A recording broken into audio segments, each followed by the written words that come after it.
నా కృప నీకు చాలును. 2 కొరింథీయులకు రాసిన పత్రిక 12వ అధ్యాయము 9వ వచనం. దేవుని కృప ప్రాముఖ్యమైనది. రక్షణ విషయమై, స్వస్థత విషయమై, విజయం విషయమై ఆయన కృప అవసరమైనది.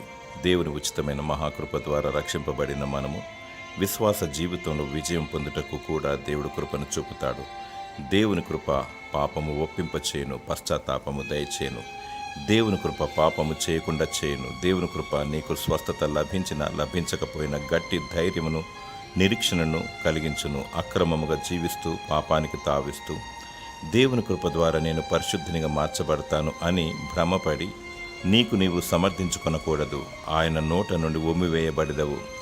కృప ఏది ఉన్నా లేకున్నా తృప్తిని, సమాధానమును, ఉల్లాసమును కలిగించును. నీతిగా జీవించు. దేవుని కృప నిత్యము నీకు తోడయుండునుగాక. ఆమేన్.